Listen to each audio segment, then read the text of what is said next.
My husband cheated with my sister, so I replaced his expensive car with a toy one. He came home that Friday evening acting like nothing had happened, kissed me on the cheek. Asked what was for dinner, complained about traffic, and I stood in that kitchen holding a spatula, watching him walk past me toward the living room. And I thought about the photo I had seen on his phone 3 days earlier. My husband. And my sister together, not a mistake. Not a moment of weakness. A whole conversation, timestamps going back 4 months. Inside jokes I had never heard. A nickname she had for him that made my stomach turn. And I stood there holding that spatula, and I made a decision. I was not going to scream.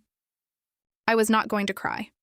I was not going to give either of them the satisfaction of watching me fall apart. I was going to be patient. I was going to be smart, and when I was ready, I was going to make him remember the day he thought I didn't know. Welcome. Today's story comes from Reddit, and I want to tell you something before we start. This is not a story about a car. I know the title makes it sound like it is, but the car is just the ending. What this story is actually about is what happens in the weeks before the ending. The watching, the documenting, the quiet, methodical process of a woman who decided that if her husband and her sister wanted to treat her like she was invisible, she was going to use that invisibility as a weapon. Reddit had a lot to say. I have more. Let's go back to the beginning. Let's call her Dana, 36 years old, married to her husband Marcus for 9 years. They had a house, 2 dogs, and a shared calendar on their phones that she had set up when they first got married because she liked feeling organized. She would later describe that calendar as the first place she saw the cracks, but I'll get to that. Marcus was, by all accounts, a good husband. Not perfect, nobody is, but attentive, funny, the kind of man who still held her hand at movies and remembered how she took her coffee and texted her when he was going to be late so she wouldn't worry. He was also the kind of man who had, for the last 9 years, been deeply proud of one particular thing, his car, a black BMW M4, manual transmission. He had saved for 3 years to buy it. He detailed it himself on weekends. He talked about it at dinner parties. When people asked Marcus what he was passionate about, he said 3 things: his wife, his work, and his car. And Dana had always found it a little funny that the car came third. She was not going to find it funny much longer. Her sister, Lena, was 32. 4 years younger. They had always been close, or at least Dana had always thought they were close. Weekly phone calls, shared a group chat with their mother. Lena had been a bridesmaid at their wedding, had stood in the front row in a pale green dress and cried when Dana walked down the aisle. Least Dana had thought those were real tears. She was beginning to rethink that too. The first sign had come 6 months before the photo. And like most first signs, it had seemed like nothing at the time. Dana had been going through the shared calendar, reorganizing some dates, moving a dentist appointment, when she noticed a recurring entry she hadn't added. It said, "Work lunch, every Thursday." For 2 months, Marcus worked in consulting. Lunches were normal. She hadn't thought twice about it then. But now, sitting on the kitchen floor with her back against the cabinet and his phone in her hand, she was thinking about it quite a lot. She went back through the calendar, all the way back, and she started finding things. A Tuesday evening marked late client dinner that she now remembered as the night Lena had texted her saying she was stuck at a work thing, can't make our call, sorry. A Saturday morning when Marcus had said he was getting the car serviced, which she had believed because he was meticulous about that car, and which now, looking at her messages with Lena, lined up perfectly with a Saturday morning when Lena had been at the farmer's market and sent no photos. Which was unusual for Lena, who documented everything. She sat on that kitchen floor for a long time, and then she did something she had not done. Since she was a teenager, she opened a notebook and she started writing things down. Not because she was going to confront anyone. Not yet, but because Dana had always been a details person.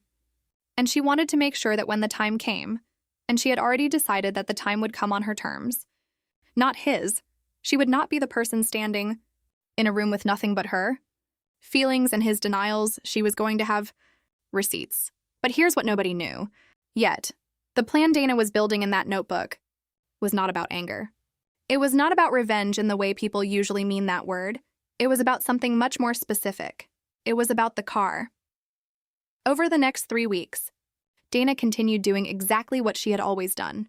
She cooked dinner. She laughed at his jokes. She asked about his day and listened to his answers and gave him no reason, none, to think that anything had changed. This was, she would later write, the hardest thing she had ever done in her life, not because she was pretending to love him, but because she was pretending not to be furious. And fury, she discovered, is exhausting to contain. It sits in your chest like a stone, and every time someone who put it there walks into the room and smiles at you, it gets a little heavier. She called Lena twice during those 3 weeks. Normal calls. How are you? How is work? Have you seen that show yet? You should try that restaurant on 5th. Lena sounded normal, warm, sisterly. Dana kept the calls short. She didn't trust herself to keep them longer. What she did trust herself to do was research. She is, and this matters, a paralegal. Has been for 11 years.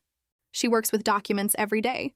She understands what evidence looks like, what it needs to say, and how to organize it so that it tells a clear and undeniable story. So that is what she did. She documented everything. The calendar entries, the timestamps on the messages she had seen. She had photographed them with her own phone before he woke up that first night. The receipts she found in the glove compartment of his car when she was looking for the registration, restaurants she had never been to, on evenings she had been told about other things. A receipt from a hotel 40 minutes outside the city, dated 3 months ago, on a night he had told her he was at a work retreat.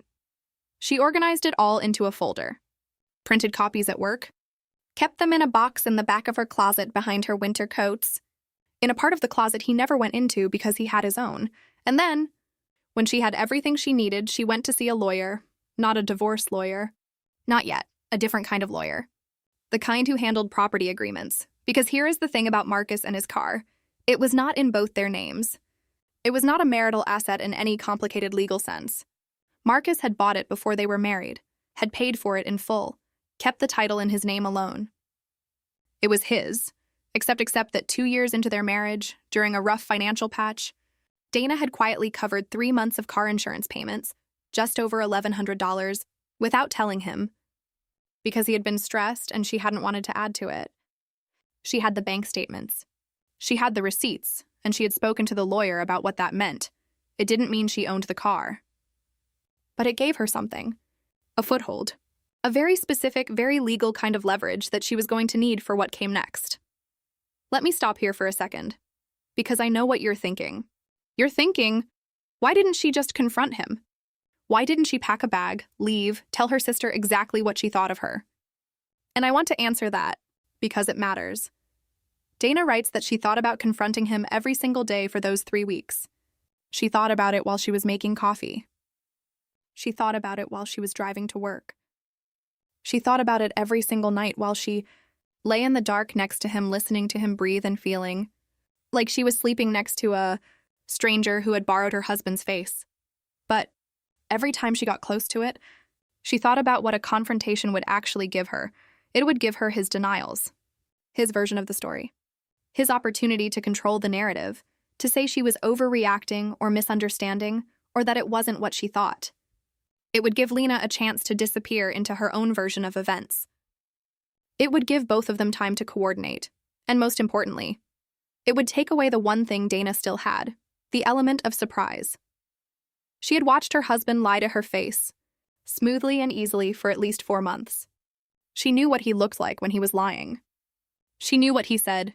She was not going to give him another chance to practice. She was going to give him something he had never experienced before. The truth, delivered on her timeline in her way at a moment of her choosing. And she had almost everything in place. Almost. She was still waiting for one thing. His car. Leave a comment right now. Because I need to know, would you have waited? Would you have been able to sit across the dinner table from the person who betrayed you for 3 weeks and say nothing?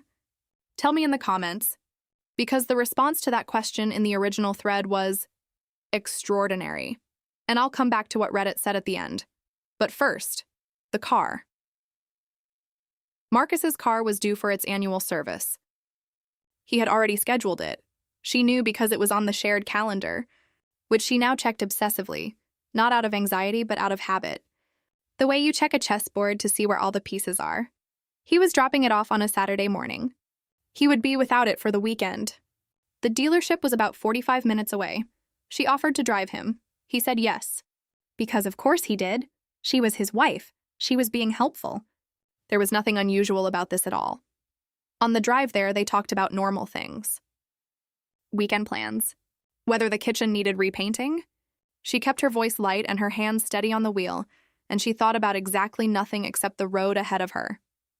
He got out of the car at the dealership, kissed her on the cheek, told her he'd figure out a ride home with one of his friends who lived nearby. She drove away, went straight to a toy store, specifically to the remote control car section. She stood in that aisle for about 15 minutes, looking at the options. There were cheap ones, plastic ones that looked like cartoon vehicles. And then there was the one she wanted, a black BMW M4 remote control, approximately 14 inches long, detailed with surprising accuracy down to the shape of the front grille. $42. She bought two, because she wanted a backup in case something went wrong with the first one. She drove home, set one of the cars on the kitchen counter, and then she called her sister. This is the part of the story that people talk about most. Not the toy car, what came before it. She called Lena and asked if she could come over that afternoon. Said she needed to talk. Said she'd been having a rough time and could use her sister. Lena said of course. Said she'd be there in an hour, and Dana sat in her kitchen and waited. She had the folder open on the table when Lena arrived. Just sitting there, organized, labeled, complete. Lena walked in, saw Dana's face, saw the folder, and stopped in the doorway. Dana said, "Sit down." Lena sat down. Dana did not raise her voice. Not once. She went through the folder page by page, the calendar entries, the photographs of the messages, the hotel receipt, the restaurant receipts. Each one she placed on the table, face up, and waited for Lena to look at it before she moved to the next one. Lena started crying around the third page. The kind of crying that looks like it hurts. Shoulders shaking, breath coming in pieces. Dana let her cry. When she was done with the folder, she closed it, pushed it to the side, and she said very quietly, "I'm not asking you to explain. I don't want an explanation. I want you to know that I know, and I want you to know that it's over." Lena tried to say something. Dana stood up, picked up her keys, and then she looked at Lena one more time. And she said, "You were a bridesmaid at my wedding. You stood in the front row and you cried. I want you to think about that." Then she left, drove to Marcus's friend's house, parked outside, called Marcus and told him she was outside to pick him up.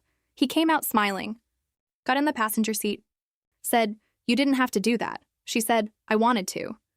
On the drive home, she told him she needed to talk to him when they got back. He said, "Sure, what about?" She said, "About the car. Now I need you to understand something about what happened when they got home, because this is the part where most people would expect a confrontation. A shouting match, tears, accusations, the whole theatrical production that betrayal usually brings with it. That is not what happened. What happened was that Dana sat down at the kitchen table, the same table, where the folder had been spread out an hour earlier, now cleared and clean, and she explained to her husband, calmly and precisely, what she knew when she had known it, and exactly how she had documented it. She did not accuse him of lying. She simply told him what the truth was, and let him understand that she had the evidence to support every single word. He tried briefly to deny it. She placed the folder on the table without opening it and said, "I have copies at work." He stopped denying it. There was a long silence, and then he said, "What do you want?" And she said, "I want a divorce. I want it handled quickly and without drama. And I want the car." He looked at her. She said, "I paid $1,100 in insurance on that car 2 years ago. I have the bank statements. I spoke to a lawyer. We can do this the easy way, or we can do this the expensive way. But either way, that car is going to be mine. So I suggest we make this simple." He agreed to the divorce. He agreed to the car. She thinks he agreed so quickly because he thought the toy car on the counter, which he had glanced at and clearly assumed was something she'd bought for a friend's child, meant she was going to let him keep the real one. He was not correct. The divorce was finalized 11 weeks later. Unusually fast because neither of them contested anything. Dana had been thorough in her documentation. Her lawyer had been impressed. On the day Marcus came to collect his personal belongings from the house, she had arranged things carefully. His clothes were boxed and labeled in the garage. His books were stacked. His things from the bathroom were in a bag by the door. His car keys were on the kitchen counter, next to the toy BMW M4. She had left him a note. It said simply, "I kept what I paid for. You can have the other one." He stared at it for a long moment. Then he looked at her. She was standing in the doorway to the living room, arms crossed, completely calm. He said, "You can't be serious." She said, "The title transferred last week. You're welcome to call your lawyer." He called his lawyer. His lawyer confirmed that the transfer had been legal. Dana's lawyer had handled it efficiently. Marcus had signed documents during the divorce proceedings that he apparently had not read with sufficient care. He took the toy car. She watched him put it under his arm, pick up his boxes, and walk out of the house for the last time. The real M4 was in the garage. She sold it 3 months later for $41,000. Put it in a high-yield savings account. She still has the second toy car. It's on her bookshelf. Let me tell you what Reddit said. The post went viral. Not immediately. It built slowly, the way the best ones do. Shared in threads, screenshotted, reposted. The top comment, which got over 60,000 upvotes, said, "The patience required to do this is not human. This woman is operating on a different level entirely." And most of the comments agreed. NTA obviously overwhelmingly, almost without exception. But there was one thread. Buried, lower voted, but real, that asked a question worth answering. Someone wrote, "Is the car thing actually satisfying? Or is it just a distraction from the real loss?"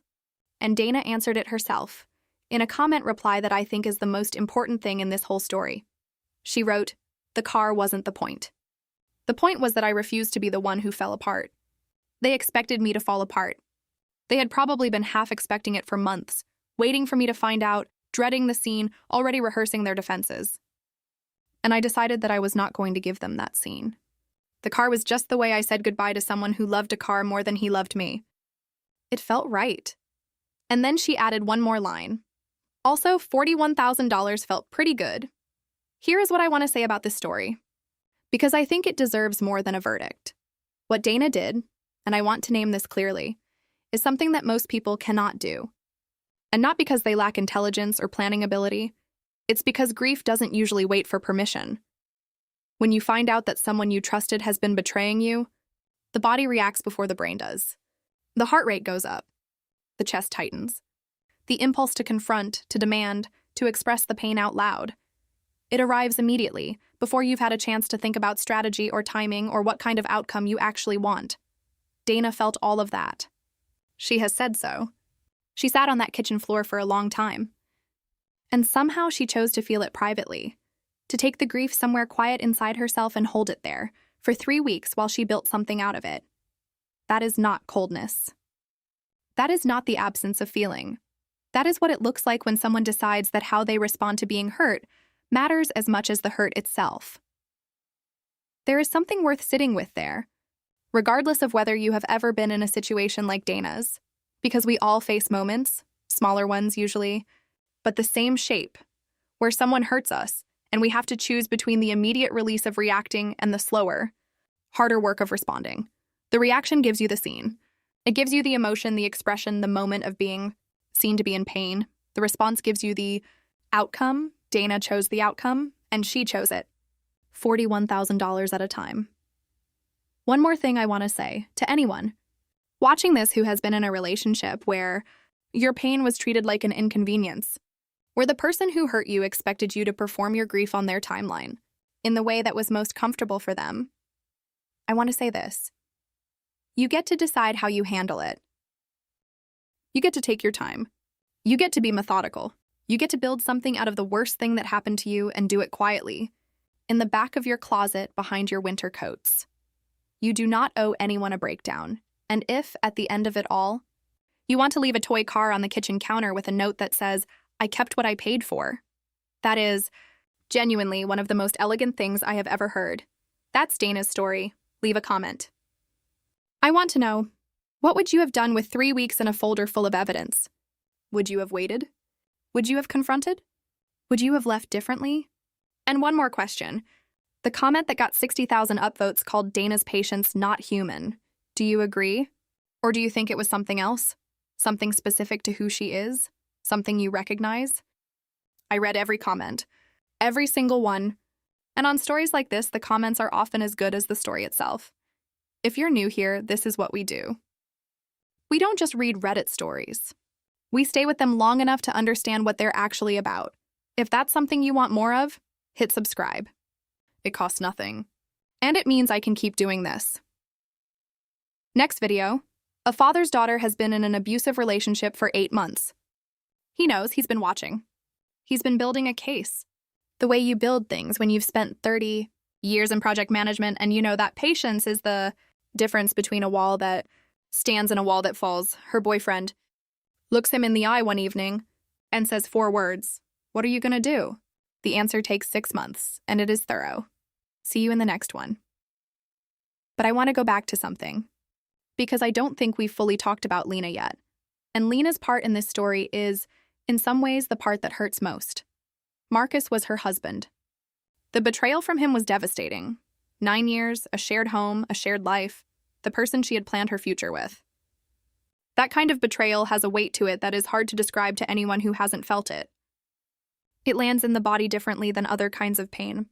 It doesn't just break your trust in that person, it briefly breaks your trust in your own judgment, in your ability to read the person closest to you, in your memory of what was real. But Lena was her sister, the person who knew her whole history, who had been at her side at their grandmother's funeral and their parents' anniversary party and every Christmas for 36 years, who had been there before Marcus, and who Dana had assumed would be there long after. There is a specific kind of grief that comes from losing a sibling's loyalty. It is quieter than the grief of a marriage ending, but it goes deeper. Because a marriage, as painful as it is to lose, is something you chose. You can tell yourself, even if it's not entirely true, even if it's more complicated than this, that you picked the wrong person, and that you might someday pick more carefully. You cannot re-choose your family. Dana writes about this in the update section of her original post. She writes that the hardest days, in the weeks after everything came out, were not the days when she thought about Marcus. They were the days when she picked up her phone to call Lena, out of pure habit, the reflex of a lifetime, and then remembered. There were probably 12 times in the first month, she writes, when something happened and my first instinct was to call my sister. A funny thing at work. A good meal. A moment in a movie that made me think of something from our childhood. 12 times I reached for my phone and then remembered that I couldn't. She doesn't write about forgiving Lena. She doesn't write about whether she ever wants to. She writes, I haven't decided yet what I want that relationship to be going forward. I might not decide for a long time. And I think that's allowed. I think that's more than allowed. I think it's honest in a way that most people can't manage to be about the things that hurt them the most. There's something else I want to say about the 3 weeks. Because people have asked, in the comments, in messages Dana has received, in the responses to her post, how she managed it practically, emotionally, how she sat across from Marcus at dinner and watched him talk about his day and did not say anything. She said she made a rule for herself on day 1. The rule was, every night before she went to sleep, she was allowed to feel everything she was feeling. She gave herself 30 minutes, set a timer, to sit somewhere quiet and let herself be as devastated, as furious, as heartbroken as she actually was. She cried. She was angry. She grieved, and then the timer went off and she went to bed. She said the timer was the most important part. Not because 30 minutes was enough. It wasn't, not really. But because it gave the grief a container. It said, you exist, I acknowledge you, but you do not get to run everything. She did this every night for 3 weeks, on the last night, the night before she called. Lena. She set the timer and sat down and found that she didn't have much left to feel. Not because she wasn't still hurt, but because she had already felt most of it quietly in 30-minute increments, while her husband slept in the next room. By the time the confrontations happened, she was ready, not because she wasn't in pain, but because she had already made room for the pain and used what was left over to plan. I think about that a lot.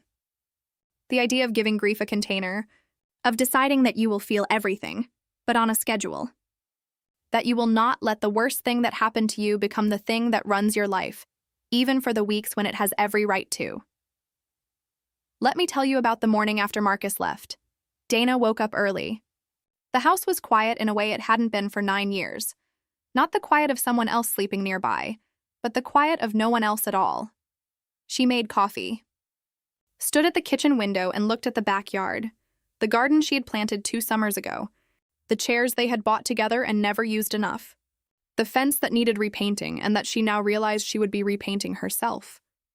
Or paying someone, or just deciding she liked the weathered look, and she says, and this is the line, "I've been thinking about since the first time I read it," she says. She felt something she hadn't expected. She felt like herself, not like someone whose marriage had just ended. Not like the wronged party in someone else's drama. Not like the woman in the story, like Dana, the person who had existed before Marcus, who had been a details person and a paralegal, and someone who kept notebooks, and who had survived plenty of things before this one and would survive this too. She said the feeling didn't last all morning. By 10 o'clock, the grief was back, heavy and ordinary, and she cried in the shower and called a friend and sat on the couch under a blanket for most of the afternoon. But the morning, that first hour of coffee and quiet and feeling like herself, she says she held on to that hour. She says it told her everything she needed to know about what was on the other side. Let me come back to the car one more time, because I want to make sure we give it its full due. The BMW M4 was worth, at the time Dana took the title, approximately $43,000 on the private market. She sold it for $41,000. Kept the money. The toy car cost $42 at a toy store 40 minutes from her house. She bought 2. Kept one as a backup. The backup is still on her bookshelf. When she posted photos of both, the real one before she sold it, and the toy one, sitting on the shelf, those photos were shared over 200,000 times in the first 3 days.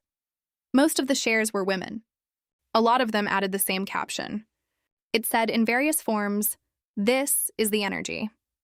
And I think what they meant, what 200,000 people recognized in that image, is not just the cleverness of it, or the satisfaction of the reversal, or even the $41,000. What they recognized is this: she did not wait to be saved. She did not wait for someone else to tell her she deserved better. She did not fall apart in a way that gave him the starring role in the story of her pain. She took the thing he loved most and handled it so quietly and so efficiently that by the time he understood what had happened, there was nothing left to do about it, and then she put the toy one on her shelf and moved on. There's a word for that. A few words, actually. But the one that keeps coming back to me is grace, not the soft kind. The hard kind. The kind that looks like stillness from the outside and costs everything on the inside. The kind that leaves a toy BMW on the kitchen counter and walks away. I want to end with something Dana wrote months after the post went viral in a quiet comment reply to someone who had asked how she was doing. She said, "I'm good. I'm actually really good. I work with a therapist now, which I recommend to everyone, not just people going through something hard. I have my dogs and my job and a few friendships that turned out to be more real than I knew. My apartment, I moved eventually, has a bookshelf in the living room, and on the second shelf, there's a black BMW M4 about 14 inches long. People ask about it sometimes. I tell them it's a long story. Most people leave it at that." She paused, then added, "The ones who don't leave it at that are usually the ones I end up being friends with." That's Dana's story. Leave a comment. I want to know, at what point in this story did you decide she was the one you were rooting for? Was it the kitchen floor? The notebook? The phone call with Lena? The toy store? Tell me. Because I have a feeling the answers are going to be all over the place. And I love that about this community. And if someone in your life has done something to you that you're still figuring out how to respond to, I hope this story gives you something. Not a script, not a blueprint. Just the reminder that you get to decide how the response goes. You do not owe anyone a breakdown. Hit subscribe if you want more stories like this. New video soon. See you in the next one. I want to talk about something that came up in Dana's comments that I think deserves its own moment. Several people asked whether she regretted not confronting Marcus sooner, whether the 3 weeks of knowing, of sitting across from him at dinner, of lying next to him at night, of watching him exist in the same house without knowing she knew, had cost her something that she couldn't get back. She thought about it for a while before she answered. And when she did, she was careful. She said, "The 3 weeks were the hardest thing I've ever done. And I'd do them again. Not because I'm someone who enjoys suffering quietly, I'm not. But because everything I did in those 3 weeks was for me, not for him. Not to punish him. Not to make him feel something. For me, because I needed to feel ready. And I wasn't ready until I was ready." She added, "If I had confronted him on day 1, the story would have been his. His explanations, his defenses, his version of what happened and why. I would have been standing in the middle of his narrative trying to find myself in it. The 3 weeks meant the story was mine. Every choice I made was mine. Every step I took was mine. He doesn't get to claim any part of that. Not the folder. Not the lawyer. Not the title transfer. None of it. I think about that a lot. The idea of whose story it is. Because when something happens to you, when someone hurts you, betrays you, makes a choice that costs you something important, there is almost always a moment when you have to decide whether you're going to let the story belong to them or take it back and make it yours. Most people react. The pain is immediate, the impulse is immediate, the confrontation happens before there's been any chance to think. And sometimes that's the right choice.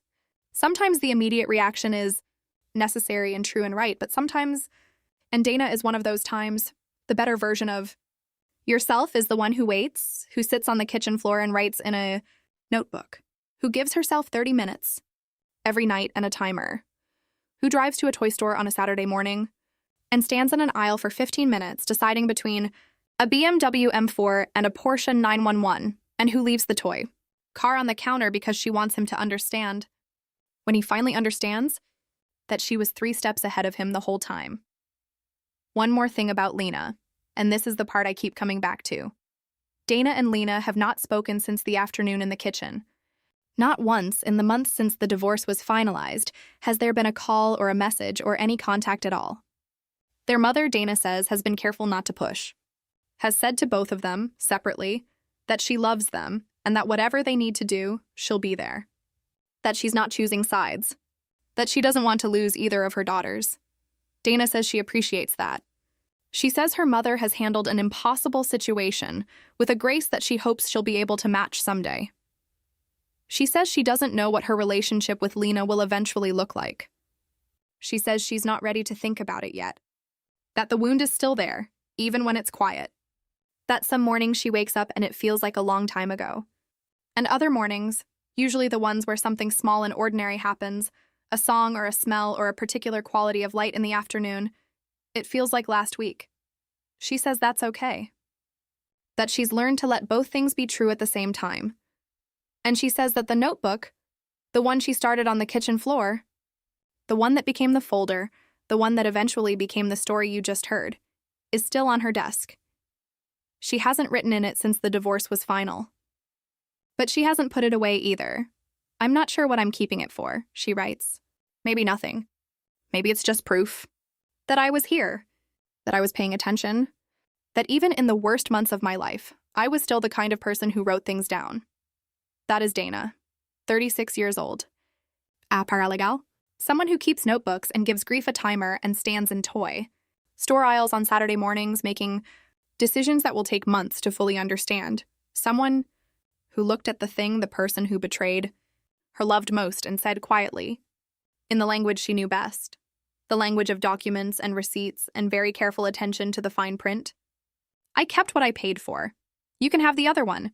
If you made it this far, thank you. Seriously. Stories like this one take something from you and give something back. And I'm grateful every time someone chooses to spend 30 minutes here instead of somewhere else. Leave me a comment. Tell me what stayed with you.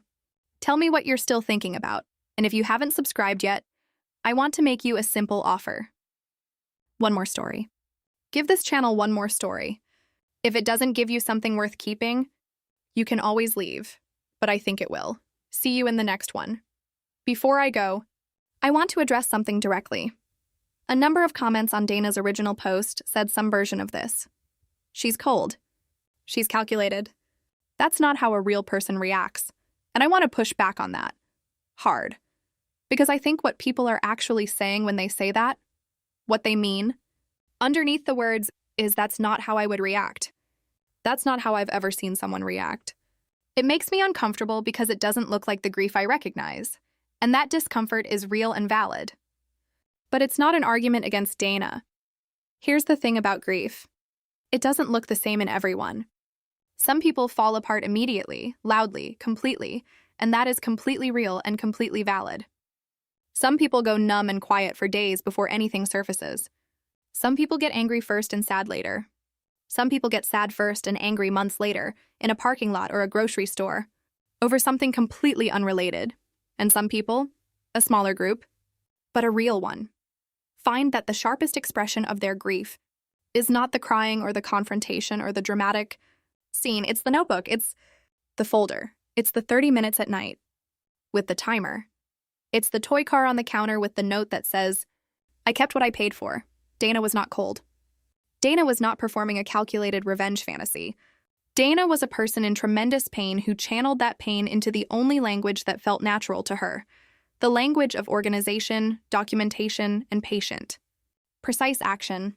And if you look at what it cost her, the 3 weeks, the timer, the mornings reaching for her phone to call Lena before she remembered, you'll see the grief everywhere. She just didn't perform it for him. That's the part that matters. She refused to perform her grief for the people who caused it. And I think that's one of the bravest things I've ever read someone do. The toy car is on her shelf. $42, 14 inches long. Black BMW M4, the real one is gone. $41,000. Sitting in a savings account, growing slowly, quietly, the way well-managed money does. The folder is in a drawer somewhere. She doesn't look at it anymore. She doesn't need to. The notebook is on her desk. She hasn't written in it since the divorce was final. And Dana, 36 years old, paralegal, keeper of notebooks, giver of grief exactly 30 minutes each night, is doing just fine. That is the whole story. See you in the next one.